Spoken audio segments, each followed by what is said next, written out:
Good afternoon and welcome to the Columbus Metropolitan Club. I'm Doug Buchanan, the Editor-in-Chief of Columbus Business First and a member of the CMC Board of Trustees. Welcome to the annual Lynn, Greer Legacy and Civic Engagement Forum, celebrating inclusion and equity for the LGBTQ community. We are so pleased that you are all with us today.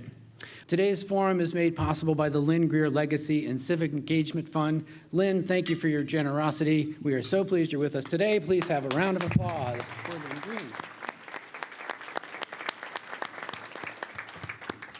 Also, thank you to today's forum sponsors, Battelle and Lighthouse Behavioral Health Solutions, and today's forum partner, Stonewall Columbus. Today's live stream is presented by the Center for Human Kindness at the Columbus Foundation and by the Columbus Dispatch. Let's thank all of today's sponsors with a round of applause.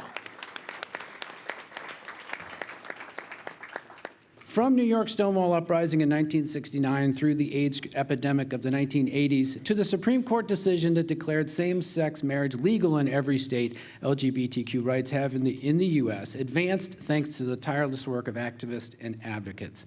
Now a growing backlash is taking aim at these rights in the U.S. and threatening to roll back decades of progress in equality.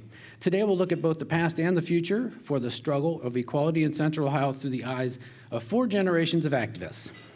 Please welcome today's speakers. Chris Cozad, LGBTQ activist and owner and president of Alternative Auto Care.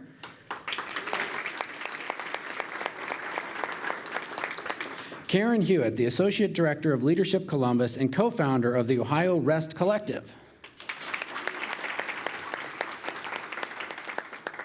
José Rodriguez, vice president of Lighthouse Behavioral Health Solutions.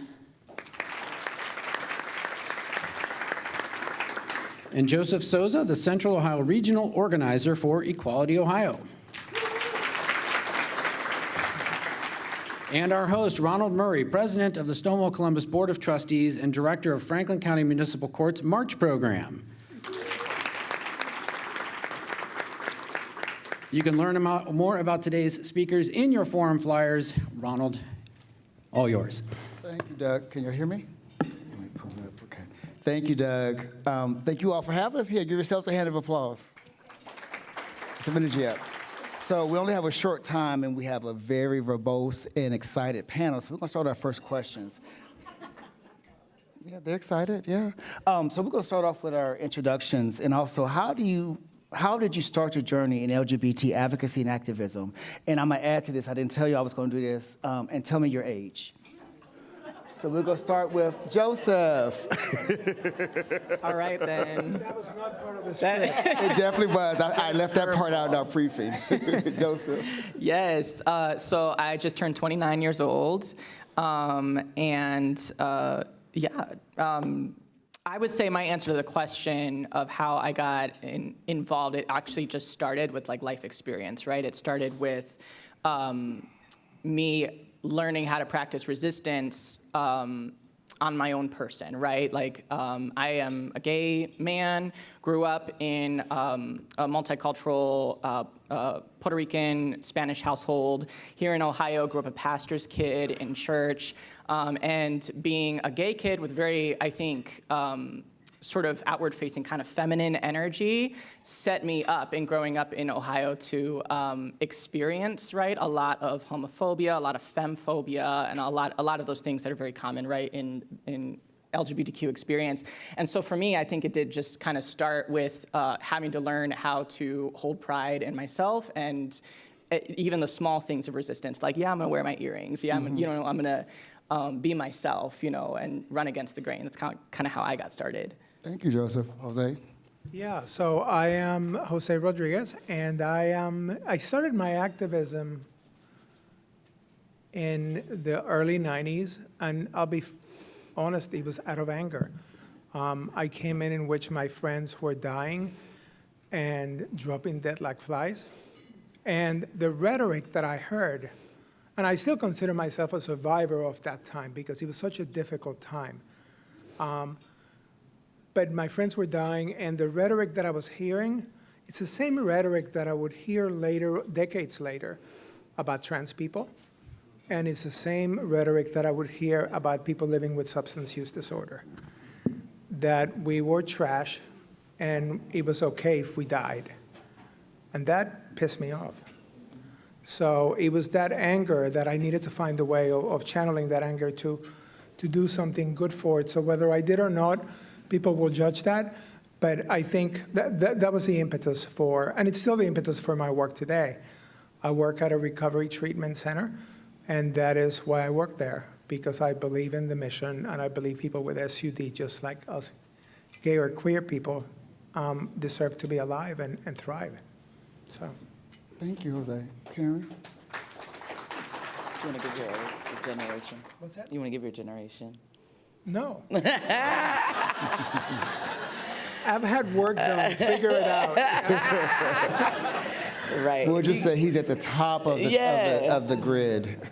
That's funny. Karen Hewitt, I use thee, her, and she, her pronouns. And I, too, won't give you my age. If you know me, you'll know. But I'll call myself the pragmatic millennial. Do what you want with that information. So what got me into advocacy, before I knew anything else about any of my identities, I knew I was Black and a girl, and born a girl, raised a girl. I also was in the church, and my father was a minister, and interestingly enough, he was also in HR and worked for the city. So it was an interesting contrast. I didn't get all the messages from him about that. Growing up, I was always a tomboy, played college basketball, so anything that was a bit androgynous could fall under the guise of tomboy and athletic girl. But getting into college and being able to have that space to explore and play basketball and still see the stigmas that were around same-sex relationships or confusing or fluid relationships, that was kind of when it was like, it was on me, and I realized all the ways that I would dim or shrink to be passable in whatever ways I needed to, depending on the environment. And then I went to get my master's, and I had a class in diversity and inclusion, Dr. Beverly Gordon, I'll never forget it, over at the Ohio State University, and it was all about African American education from 1950 to now. And that was when I saw all of the things and realized that there was pretty much a copy and paste formula for Black, Jewish, LGBTQ+, when it came to hate and the things that we were fundamentally supposed to be able to do as citizens, but not, but fighting for those same rights. And so that's where it was like, okay, there needs to be something done, and I had lived experience, so it made sense to be in this space. Thank you. Chris? Well, I'll tell you my age. I'm 67. And so I guess I'm probably the top of the chart. I think I'm a little older than Jose. But I, too, grew into activism from early childhood. I was raised by two disabled parents. And because, disability in the 50s was not, there was no ADA in those days, I learned about discrimination from a very early age. We were very poor, working class poor. And so I learned to volunteer because we couldn't give money, but we could give time. And so I learned to volunteer in that context, and that grew. And then when I went away to college, I really discovered the feminist movement and feminism and anti-war activism. And so those were my two kind of, maybe three if you count disability, legs to the stool that led me to where I am. And I did a lot of work in the 70s around violence against women, so anti-violence work became very important to me. How that translated into the LGBT world was through HIV and AIDS, as Jose referenced. I was involved with an organization called Blood Sisters that organized lesbians donating blood during the peak of the AIDS epidemic because gay men couldn't and still can't. And so that was kind of where I stepped into the LGBT community, and I guess the rest is kind of history. I was on Stonewall's board for 12 or 13 years. I was the president for 3 years. I chaired Pride for 10 years, and it kind of went on from there. And I started anti-violence work at Stonewall and took that to Bravo to, here I am now. Thank you, Yeah. So in all of your answers, we talked a lot about activism and advocacy, and sometimes people confuse the two. If they're the same, and what's the difference? So I'll ask you that, Jose. What is activism versus advocacy, and how are they different?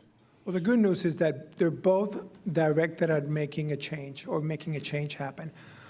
And I think they're fluid because at some points in my life I was an activist and then I converted to an advocate. They're both equally important in my opinion, but I think an advocate works on behalf of a group. And many of you, I think, have been advocates. And I'll give you an example of a good one. And then the activist will work to spur social or political change. So both can happen at the same time, but it's really difficult to do for one person to do both. So that's why many of us kind of roll over from the advocacy to the activism or vice versa. But I'll give you one good example, and actually I have two of my former bosses here today, and I would consider them both to be extremely effective advocates. Daphne and Dr. Long, in organizations that I have worked with, have been able to move movements into change. I'll give you an example of what Dr. Long did at the Columbus Public Health, which was a great example of advocacy. She fought for almost 10 years to have an LGBTQ health advocate at the health department looking after the health of LGBTQ people, because we know that we don't share in the same good health outcomes that other communities do. So it took her 10 years of fighting, but she never gave up, finally found the money, and we were one of the first health departments in the nation to have that advocate. Julie, I think you were one of those, so thank you for your good work. And the legacy lives on. Today, they continue to have that advocate. So that's a great example of advocacy. Activism, the best example of activism, and I had a little bit of work with them in the early 90s, was ACT UP. They were extremely effective, screaming in front of the health departments, chaining themselves to Dan Rather's anchor desk. But you know what? They were also coming in through the back door and meeting with the health commissioners. So even though they were fighting out front and getting all the attention from the media, they were going in the back and meeting with people like Dr. Long and others. So they were smart, and they were just not screaming. So anyhow, that's kind of an interesting way to define yourself, whether you're an activist or an advocate. Thank you, Jose. And I think, Karen, you want to jump in on that? No? Okay. So I think she looked like she was like, yeah. So in our debriefing, one of the things you said that I really enjoyed was that intergenerationally, most of us started out as activists and then transitioned as we got older and got more influential and got more in our careers and turned to advocacy. And sometimes activism becomes the ones. I always tell my young friends is that I'm not going to be out in the streets. I got bad feet. I'm not marching no more.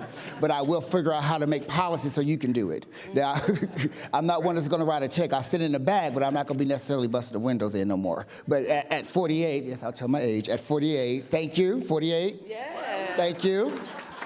At 48, my advocacy looks different because now I'm in different rooms and sit at different tables that I can actually influence policy and change, whereas the activism needs to happen on both sides. But as you grow and change and mature, your passion doesn't change, but your ability to make that change does.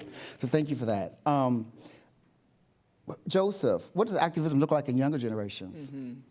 Yeah, that's a great question. And I feel like there's a point I kind of want to make to this question with, I think, a different question that we have too, about a lot of the loss that our community experienced, right, because of the HIV pandemic and just because of hate and hate crime, right? We're already a small community. We're already a minority, right, LGBTQ folks. And then we only have, right, so many people, so many numbers, right? And when we're attacked and when we experience loss, it's hard because those of us who are left over, I think the younger folks, we are looking for mentors. We are looking for a lot of our elders, a lot of whom are not here anymore, right? So there's a bit of a gap, and that's something that I mourn. So I think younger generations are kind of, that's the context, right? That a lot of younger activists are working in and trying trying to figure out how to fill that gap of mentorship, right, in doing this work and in taking part in activism. One of the things that I'm really, really inspired by is the unapologetic use of a lot of the new tools that we have, because we do have a lot of tools that didn't exist in generations prior, like social media, right, or our ability to communicate has increased. We have more options with how to communicate, and I definitely see a lot of young activists taking advantage of that. We're very unapologetic in sharing our opinion and saying exactly what we think and exactly what we mean. So I think that's one thing that I do celebrate, and I'm sure that comes with challenges as well. There are challenges that come with the use of social media, but yeah. Thank you, Joseph. I think one of the things you hit on, the panel said a lot of times, is that we also have to think about the impact that HIV/AIDS has had on our community and activism. One of the things I shared with the panel in our debriefing was that if it wasn't for HIV, I probably wouldn't be here, only because HIV, for many of us, forced us to become professionals. It forced us to become activists and then advocates. If it wasn't for HIV, I wouldn't have known that I had a passion for social work, that I wouldn't know how to learn about reading grants and actually hold elected officials accountable, because those are things in the early 90s and 2000s, before we knew anything else. We knew how to go to the Congress and ask for more appropriations. We knew how to legislate and write for the Ryan White Care Act and things there. So HIV had such a devastating impact that many of our predecessors are no longer here. One of the things that Joseph alluded to, I'm 48, I'll say it again. However, in my community, I'm considered an elder. And I'm not really okay with it, but however, that's kind of sad, whereas outside of the LGBT plus community, I have my father is 67, one of my mother's sisters is 75. Those are actually the true elders, but there are very few of us, especially in the Black gay community, that are over the age of 55 and 60 who are still doing the work and still being around, because it took out a whole 2 decades of us. And so that's important to know too when we're talking about advocacy. Okay. You said something, Joe, that I thought was interesting. When you're an activist, you're actually able to speak your mind. When you're an advocate, you have to be really careful how you position yourself. So that transition, you go in almost it's a different approach, totally different approach. You can't always say what you think when you're an advocate, because again, words matter, and there's a certain freedom to be able to do that. Chris, I'm sorry, go ahead, Joseph. I was just going to add, I think that freedom exists generally, like for younger folks, right? Because there are less, when you're younger and you haven't fully gotten into your career yet, you have less attachments, right? That, you got to worry about who you're offending, or you got to worry about your reputation, right? And that's one of the things that I do think a lot of young activists are taking advantage of, and it's a good thing. But we all need each other, and that's probably why the multi-generational approach to doing this change work is so important, because we can afford to take different angles and to do different things, right? And to be fair, the 4 of us have worked together on many projects, so we don't come to the table without that experience. I did want to give a shout out. You were talking about the AIDS movement and how we grew up during it. We would have never been as successful as we were if it wasn't for women. Mm-hmm. Women stepped up when gay men couldn't because of discrimination and fear, and they led the charge.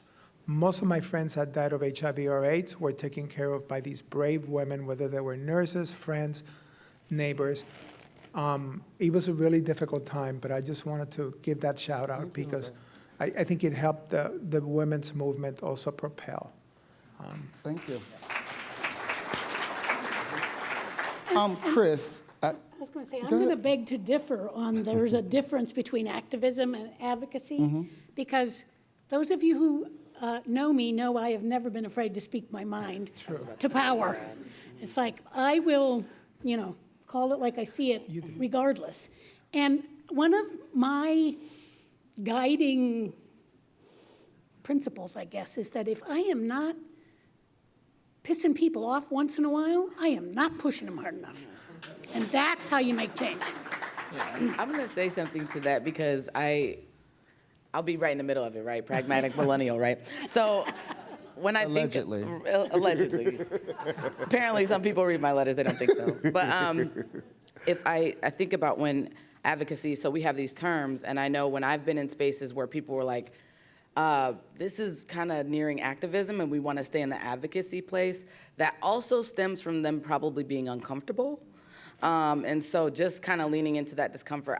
I'm fluid. I'm gender fluid. I'm pretty much all fluid. So like, I believe that that's on a spectrum as well, in the sense of, you know, people's discomfort is going to range all over that spectrum. But personally, I have to define it by how strategic I'm being and literally how my body can be in those spaces. Like, my friends were in the protest in 2020, and I couldn't be a part of that because I can't run.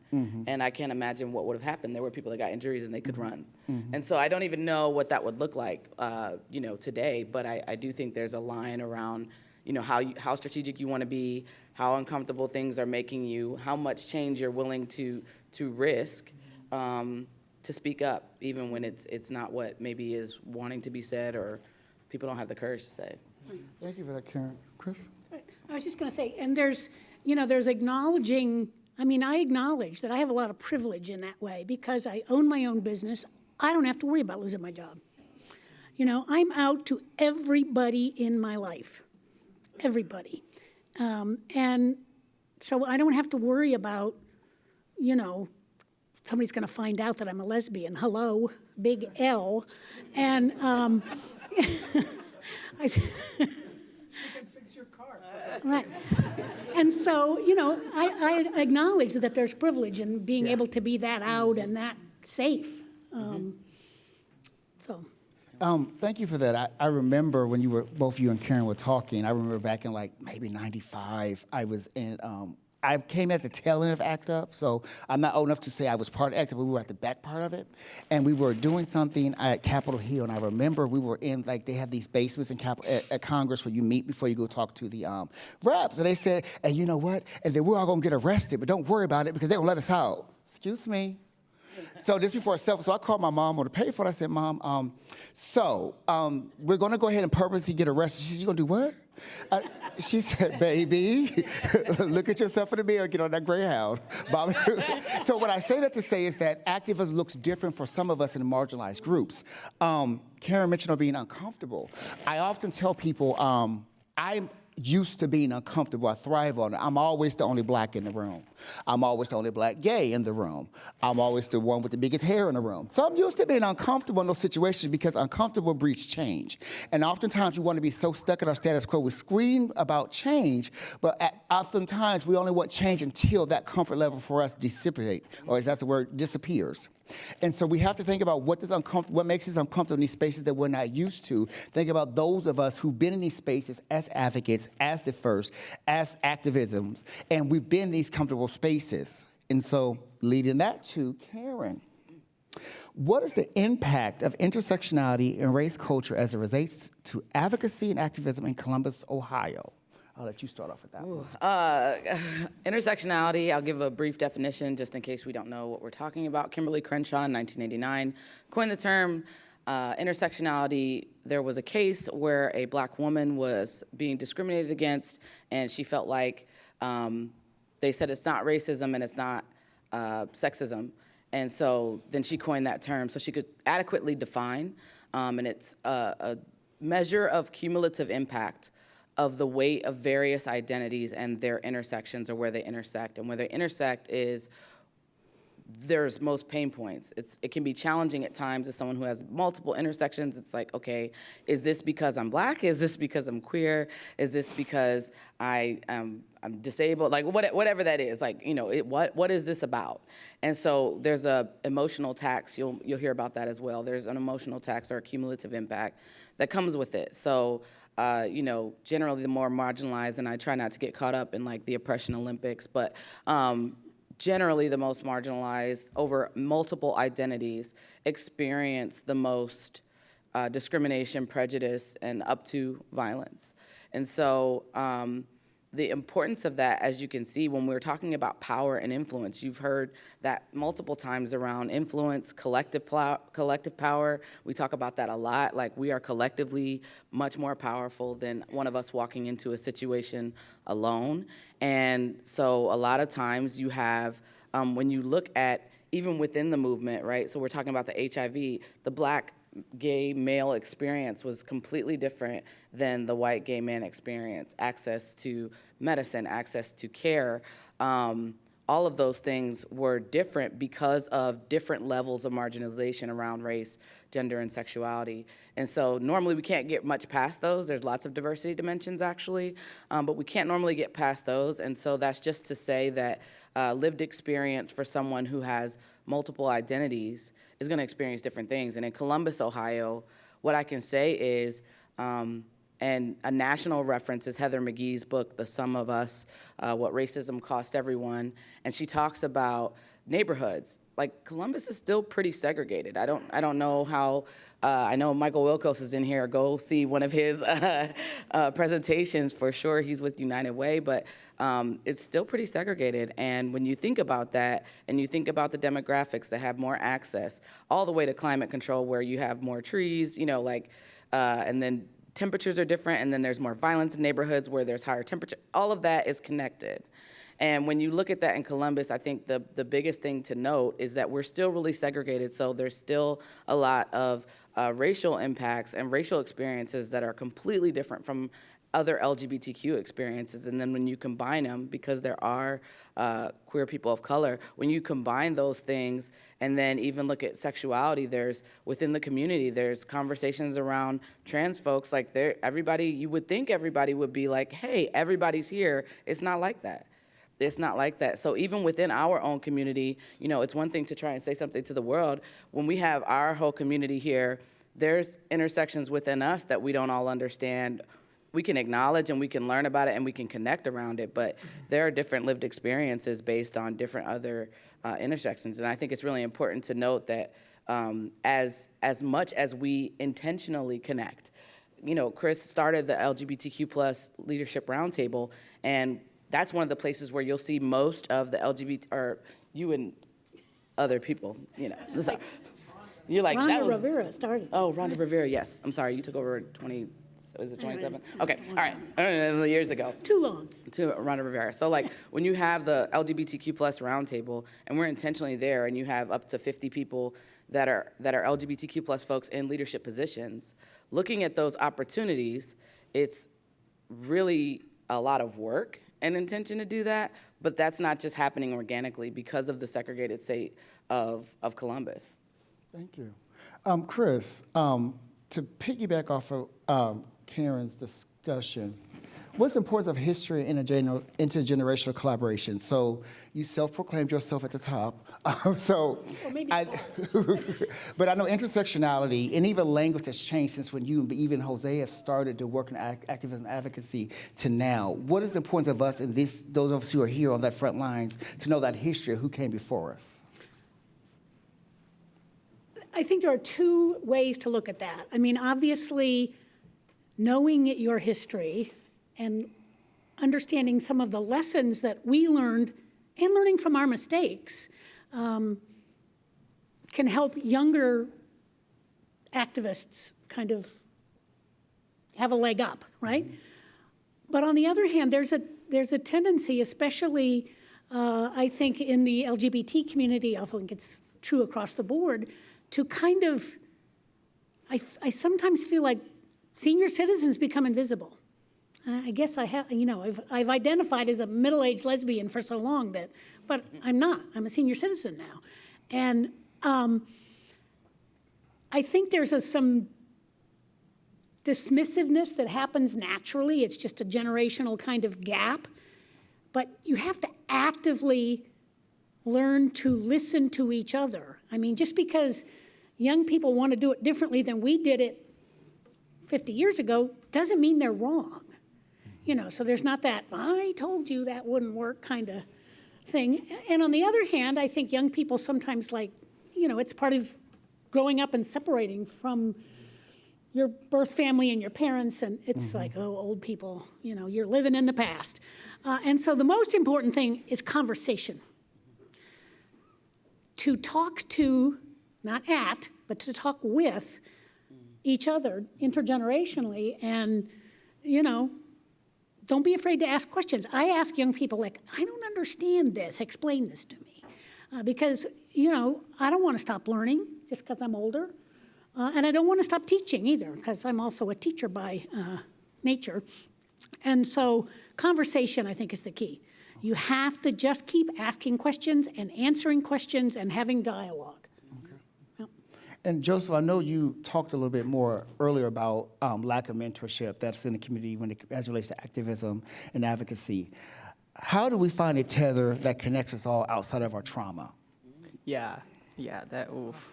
I didn't make that question up. Joseph did. I just took ownership of it. It was a deep. I saw you said, "Ooh, yeah, good one." That's all Joseph. I'll give him credit for it. Thank you. I think that's an important question because I think one of the things I think about with the LGBTQ community that's a little bit different from other marginalized communities is that we're not all kind of inherently connected to one another. So like when I think of, for example, like the Puerto Rican community I grew up in, you know, all of us being connected by ethnicity, culture, shared history, you know, those are sort of value-wise like neutral things, right? And no matter what happens in the world, we're connected. If one of us experiences discrimination, all of us, you know, are come to bat, right, for that family member, for that person. But with the LGBTQ community, we're all like unrelated to each other, right? Like I'm thinking about how when I even realized I was gay, right, and I was alone, right? I'm the only. This is something my parents didn't share with me, my sister, the people that were immediately around me.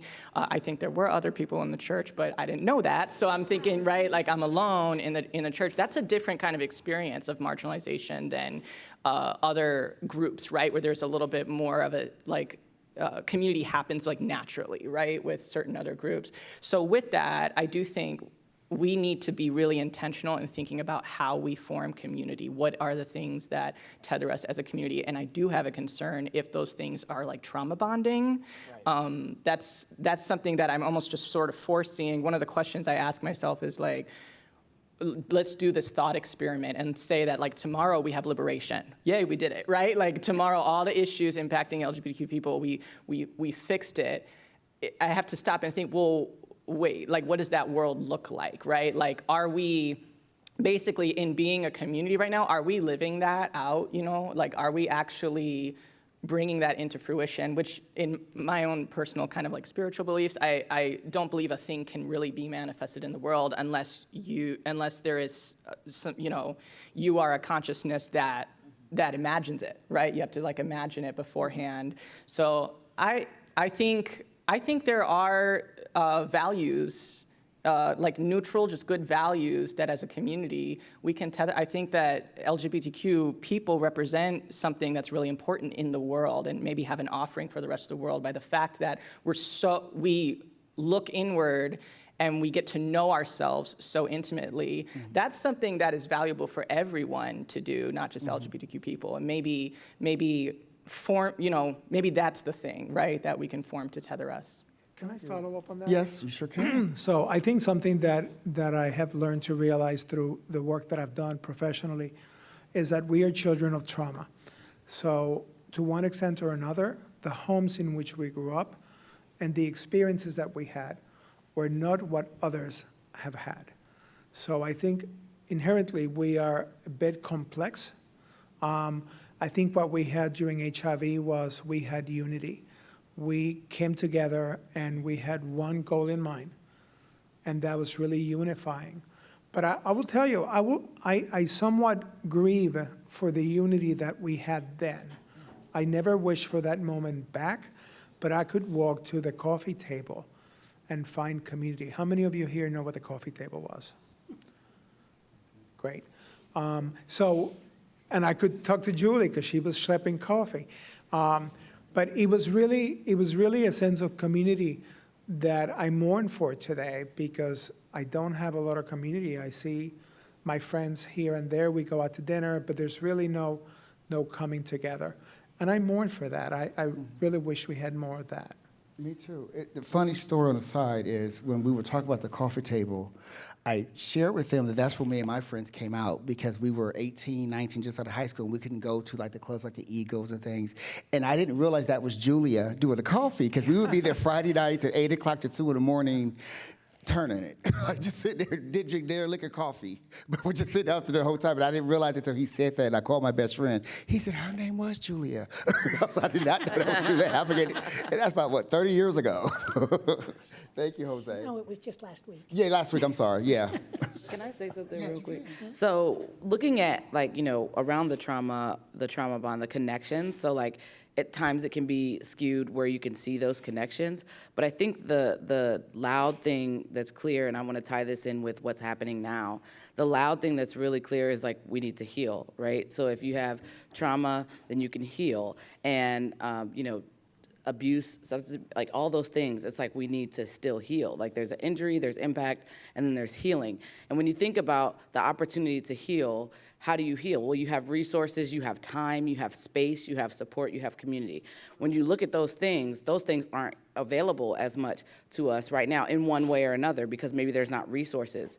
If we're constantly still having to fight against legislation that demeans us or dehumanizes us, then we don't have time and space and all of that to still heal. And so the goal would be to get it to a space where you're okay, so liberation exists. The goal will be to get it to a space where there's space and time to heal, and then you can see some of that thriving in that imagination. You can't dream if you can't rest.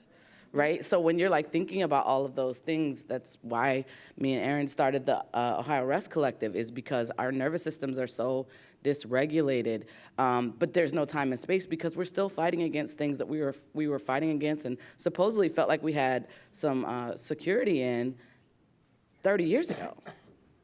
So, I think those all play into the idea around trauma bonding. I don't think we'll have to worry about it in any of our lifetimes if we'll be over that. Thank you, Karen. Go ahead. Yeah, and to me, what that brings to mind is, I think, a lack of understanding about the politics of oppression. Because when you are marginalized, for whatever reason or reasons, the dominant culture, the dominant paradigm is saying to you, you can't come in. And so when we come together, and this, Jose, I thought about this when you were talking about community.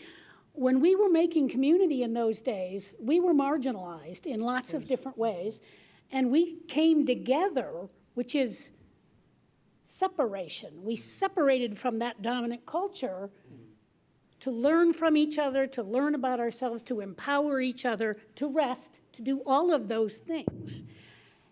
And segregation is when the dominant culture says you can't come in.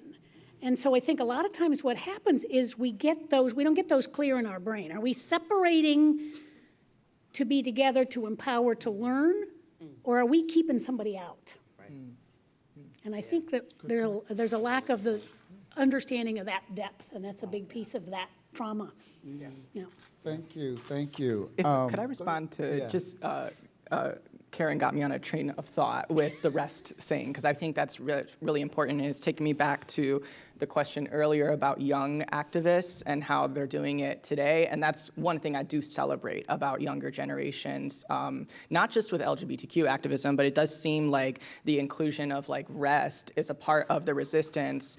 And I think it's in the mindset of a lot of younger activists that me taking care of myself is an act of resistance, right? That is a form of activism, which I do think is, you can correct me if I'm wrong, but maybe different than former generations, right? A different approach. And it makes me think of all of what's going on. We see everyone's talking about the quiet quitting, right, in the workforce, and everyone's talking about, these conversations. And we might not be inclined to connect those automatically to LGBTQ liberation, but they are, and that speaks to the intersectionality, not just of identities, but of issues, right? Issues are all, correlated, right? Yeah. Well, that was a good hot one. Okay. So reading from my script here, we're going to move to questions from a live stream and in-person audiences in just a few minutes. If you have any questions, please make your way to the microphone now.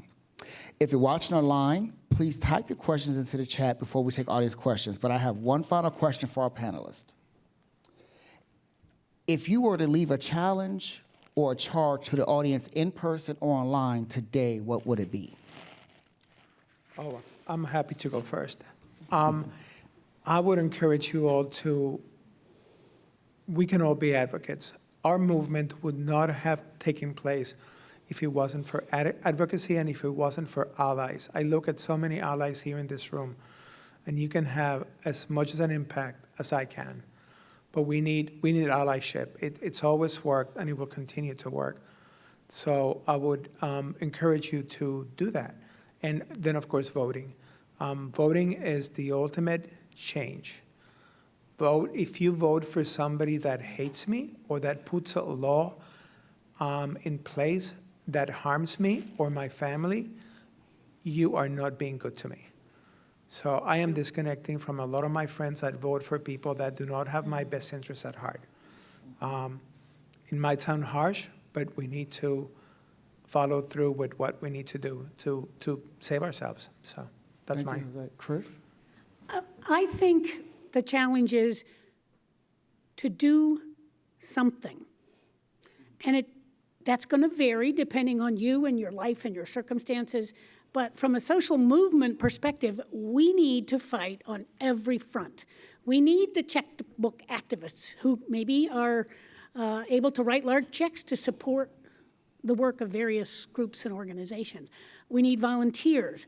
We need the radical fringe. I mean, ACT UP made a huge difference. Queer Nation made a huge difference. The Lesbian Avengers made a huge difference. So, we can't say, oh, I don't, those are those freaky people. We don't want them. We have to fight on every front, and we have to acknowledge that we may not all be comfortable in all of those places, but there's a place for everybody to do something in this movement, because together we can get it done. Thank you, Chris. That's true. Karen and Joseph? Yeah, I'll use a quote and then I'll flip it. So the quote is Audre Lorde, and my liberation is tied up in yours, right? Or how can I, move on? My siblings tied up in theirs. And the way I'll use that for the individual is going to be everything's an inside job. So the first thing I'm always telling anybody to do, I'm going to tell you two things. The first thing for anybody to do is take care of themselves. You got to look at yourselves. You got to look at your biases. You got to look at your blind spots. You got to look at the resources and access and level of privilege that you have. And then not to feel guilt or shame around it, you need to leverage it in the ways that you can to support the collective good. And then on the other end, find community. And so if I'm healing, taking care of myself, and then you're healing, you take care of yourself, and then we find each other in that healthy living cycle, and we're building community. And if no one has it built the way you think it should go, like your vision, build it. Build it yourself. Yep. And a lot of people have a lot of resentment around labor, and I understand all of that in the movement of rest and learning things, but I experience, and I do believe that this is at a heightened level, I get to experience the level of community. My community is like United Colors of Benetton, and it is a gorgeous view of dynamic diversity in people, and I get to have those kind of experiences more because I create them. Because now I put myself in a position to be able to do that. I wasn't always able to, rent a venue or create a space. That's not always going to happen. But as an artist, I can create those spaces as just sitting on the porch and talking. Like, those are things that you can do to build, and you have to be a big intentional player in that, especially if there's nothing that looks like what you need. Thank you, Karen. Joseph? For me, I would think back to the way that I have historically thought about activism and advocacy, the distinction, and I, in the past, have just sort of simplified it as what do I say and what do I do. That's usually how I usually think of advocacy, as what I'm saying and believe, right, in the world, and the stance that I have, and then what am I doing about it. So I think my challenge would just be for each of us as individuals to maybe ask ourselves that question of what am I on this issue, right, and maybe on any issue. What am I saying about it, and then what am I doing, and then more importantly, do they align? Do my actions align with what I say or what I say that I believe and represent? Thank you, Joseph. It is CMC's long-standing tradition to take audience questions. Lainey Cuthbert with CMC is curating questions from today's live stream audience. For those of you with us in person, Please join Lainey at the microphone. Out of respect for others, please keep your questions brief and to the point so we can get to as many as possible. Please also keep in mind the questions do end with a question mark. Do I need to repeat that? Lainey, what is your first question? Question mark. Thank you, Ronald. Thank you on the panel. I'm going to kind of go actually against the grain of what you just said because this is an important a message we received online. Michael Kokonis wanted to send a shout out to Chris. At every important organization event, an initiative for lesbians and beyond, Chris and Gloria deserve every accolade the wide community can bestow. If you identify in this community or as an accomplice, or you live in the Central Ohio area or statewide, you owe some thanks and gratitude to the modeling, lifting, creating, guarding, leading, inspiring that you have done for so many. Thank you, Chris.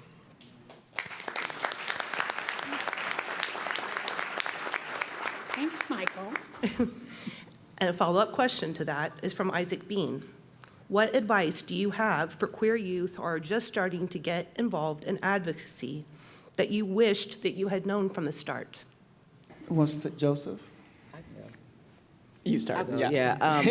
First, I would always say get connected with Kaleidoscope Youth Center. I had the honor of working there for 3 years, and they are the only one in the state that's statewide. It's been around a while. So first, and then second, download Discord apparently. So that's their app, and there's lots of groups in there that are doing advocacy. A lot of times the youth, we had, a youth advisory council, they came to us and said, we're doing this, can we do it on your property? And we'd be like, we're nonpartisan, but you can go right out here, right? So we had to give them different instructions, but there's a lot of organizing that's happening. But, their GSA within their schools or their Kaleidoscope are really helpful. It is a frightening place for youth right now with all the legislation that's coming against them. And their experience, so try to find some community. But most of all, I think they're all right. Like that's what I gather. But those are some resources that they can use. I think in addition to that, if I was thinking about my 19-year-old self, what's that, 39 years ago? I would say pace yourself. Understand that the cause right now is going to change next week, and figuring out, making sure that you're aligning yourself with the right people. Because sometimes people take other people's pain and make it their own cause for that moment, for a hashtag, especially now, for a hashtag or for a moment, and then they go into something else that contradicts what they just was doing last week. So make sure you're investigating what it is that you're actually passionate about, and that that's truly for you and the people around you are committed to the same cause. And I would add to that, find safety. Whatever safety looks like for you, whether that's physical safety, spiritual safety, psychic safety, find safety. And if you can't find it, get help finding it, because that is what nurtures you and keeps you alive, safety. I think one of the biggest enemies to this work is like burnout, and we get so exhausted. And I think I'm still kind of learning in this work that is something that is a strategy employed by people that are opposed to equality. They try to wear us out, right? Like that's part of the intention. Karen, you spoke to, do we have the capacity to rest and imagine right now, right? Because we're under attack all the time. And I think I'm in the middle right now of kind of expanding my consciousness to realize that, oh, they're doing that on purpose, right? That's why I'm so tired. That's why I'm so exhausted. So to be honest, I think I kind of would just piggyback off of what Ron said about pacing, and also not carrying the full burden on your own individual shoulders, right? Of changing things. Like this is a monster that we're attacking here, and it's going to take time. And it's a part of white supremacy culture, right? To always have this sense of urgency and to feel like, oh, we gotta get it done right now. We can pace ourselves, and allowing ourselves, I think, giving ourselves permission to do that is really important, especially from the get-go, right? From when you start this work. Thank you, Joseph. Yep, my answer would be to just find your passion. I mean, there's many, many causes that you can lead with. Right now, I think one of the biggest crises we have in our community is the really two things. Transphobia is alive and well. And when you think of that the life expectancy of a black trans woman is 35 years old, that should make you angry. So finding that space what you're passionate about and going for it. The other one that's clearly is our state house. I mean, we are under attack. Young people are under attack. That's why I mentioned before to vote. We need more representation. Why aren't we at the State House working there? We need to have more people working at the State House, and we don't. So anyhow. Thank you. Hi, I'm Bill Lafayette. I'm an economist. I own Regionomics. And I guess I'm giving you a leading question. Things for us now are so much better, immeasurably better than they were, say, in the 1980s and 1990s. And we have run into comments, things are great, I'm doing well, everything's fine. How do you answer something like that and push for advocacy? Do you mean the response to the question was, so like if somebody was saying that people are saying that it's fine? Yeah, my husband and I have run into a number of folks who've said, oh, we're doing well. Sure. Don't bother us. So the complacency then is I think that's actually a really, really good question. And I think that's one of the reasons why I do encourage us to try and create the space to be able to imagine what actual liberation looks like. Because speaking to the burnout, you know, we get so burnt out and we experience so much trauma that when we get to a place where we're just okay, I kind of don't blame, you know, us for feeling complacent and getting to a place like, look, I'm tired, I'm okay, right? I don't want to do this work anymore. That's human and that's understandable. I think what keeps us engaged is if it really matters to us to really build community and have a healthful community. Because what is probably the case is some of us who are okay, there are our siblings, especially, you know, people that are experiencing highest marginalization, right, with intersectionality, my black trans sisters, right, out on the streets, or, you know, if I care enough, then I'm not going to be content, right? That maybe I'm okay, right? So I think that's sort of the piece that I guess it's a challenge to all of us, is to evaluate what our privileges are, and are we really okay with just individually getting to a place where we're okay, or you know, do we really want to get to that place where our community as a whole is actually safe and well? Thank you, Joe. I think my answer would be kind of similar to yours, is that I don't have the privilege just to say I'm okay, let's keep it where it's at. Because I'm not okay unless all of us are okay. My trauma doesn't allow me to be okay when I see my brothers and sisters that are dying, overdosing, things like that. So this part may be okay, but there's so much over here that we're experiencing now that's not okay, that we still have much work to do. So if we rest our laurels on just I'm okay, then our community, the work that we're doing, is going to falter. We can be okay and be complacent, but there's so much to do that I don't have time to rest and be just okay. Because I don't know what that feels like because of where I come from, because of what I've been through, and because of what people are still going through. So I don't have that luxury to do that. And I implore anybody who feels that way to look to your left and your right and come out of your bubble and see if everybody else is okay. Right. And I'm here all day. You know, for me, it is understanding privilege in a much more complex way. Because there's not just one kind of privilege. I like to view privilege as a line down the middle of the street, and sometimes you're on one side of the street, and sometimes you're on the other. I am white. I have privilege. I am a woman. I do not have privilege. I have a college education. I have privilege. I own my own house. I have privilege. I'm fat. I don't have privilege. I am disabled. I do not have privilege.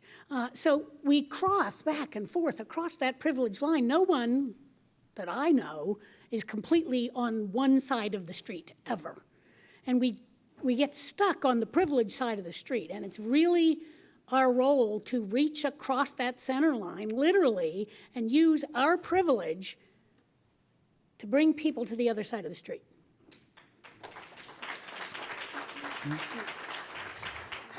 So, like, in response to that question, I'm just thinking about, like, you know, everything to both of whatever they said. I think looking at when you have, like, younger generations or when you're thinking about these things, hold on, let me get my thought, because it was a good one.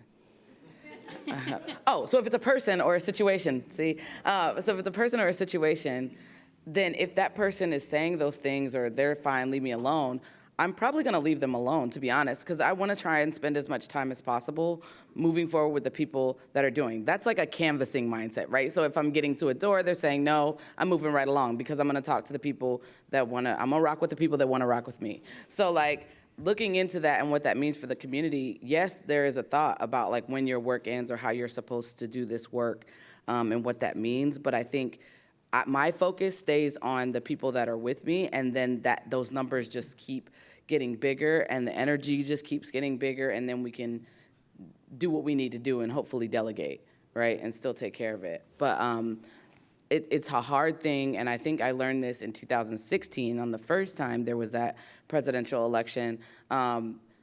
If people weren't voting for people, like you were talking about, like, cutting some people off, that has to happen sometimes, but that's for me. That's around my safety. That's around what I need and what I need to feel safe, what I need to have room to rest, and I think that's really the challenge. That's really the challenge is, when do I push this a little bit further on someone? But really, we just want to obligate them to do whatever we want to do. So I think getting really intentional about those conversations, and also, like, stay where the energy is. Stay where the people that want to do this work are. Thank you, Karen. So I wish we had more time, but as I told you at the beginning, it's a very verbose and passionate panel, and we're a little bit over time. But we'll turn it back over to Doug Buchanan for concluding remarks. Doug, thank All you. right, thank you. And sorry.